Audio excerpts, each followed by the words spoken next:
সম্পর্কে থাকাকালীন খেয়েছিলেন চুম, পরে আর চাননি বিয়ে করতে। এই অপরাধে মহিলা তার পুরুষ সঙ্গীর বিরুদ্ধে অভিযোগ দায়ের করেছিলেন হাইকোর্টে। সম্পর্কে থাকাকালীন চুমু খাওয়া অপরাধ নয়, সেই মামলায় এমনই রায় দিল মাদ্রাজ হাইকোর্ট। সম্প্রতি যৌন হারানির অভিযোগে এক যুবকের বিরুদ্ধে মামলা ওঠে মাদ্রাজ হাইকোর্টের মাদুরাই বেঞ্চ। এই মামলা খারিজ করে দেয় হাইকোর্ট। বিচারপতি এন আনন্দ ভেঙ্কটেশের একটি বেঞ্চ পুরো বিষয়টি পর্যবেক্ষণ করে রায় দেয়, আবেদনকারী যুবক এবং অভিযোগকারীর যুবতী মধ্যে যে সম্পর্ক হয়েছিল তাতে উভয়েরই সম্মতি ছিল।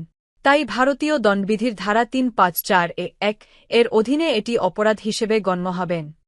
যিনি অভিযোগ করেছিলেন তার বয়স ১৯ বছর। তিনি জানিয়েছিলেন এক ব্যক্তির সঙ্গে তার প্রেমের সম্পর্ক ছিল। এক নির্জন এলাকা দেখা করতে গিয়েছিলেন দুইজন। সেখানেই ওই ব্যক্তি তাকে জড়িয়ে ধরেন এবং চুমু খান। পরবর্তীতে সেই ব্যক্তি তাকে বিয়ে করতে অস্বীকার করে। এরপরই তিনি পুলিশের দ্বারস্থ হন। সাধারণত এই ঘটনায় পুলিশ আইপিসির ধারা ৩৫৪(১) এতে এফআইআর নেয়। এই ধারাও রয়েছে শারীরিক অবাঞ্ছিত যৌন যোগাযোগের বিষয়। মামলাটি আদালতে ওঠে। আদালতের পর্যবেক্ষণ উভয়পক্ষই তাদের কিশোর বয়সে স্বেচ্ছায় দেখা করেছিল এবং একসঙ্গে সময় কাটিয়েছেন। এটা অপরাধ হতে পারে না, এটার মধ্যে মিশে থাকে স্নেহ। এরপরই আদালত জানা কিশোর বয়সে দুজন ব্যক্তির যাদের মধ্যে প্রেমের সম্পর্ক রয়েছে, একে অপরকে আলিঙ্গন করা বা চুম্বন করা খুবই স্বাভাবিক। এটাকে কোনোভাবেই এফকের ধারা ৩৫৪(১) এর অধীনে অপরাধ বলা যাবেন।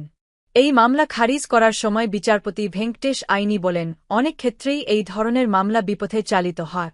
সম্মতিমূলক সম্পর্কের ক্ষেত্রে এই ধরনের মামলা হলে তা কোনো যুবকের ক্ষেত্রে অসম্মানজনক।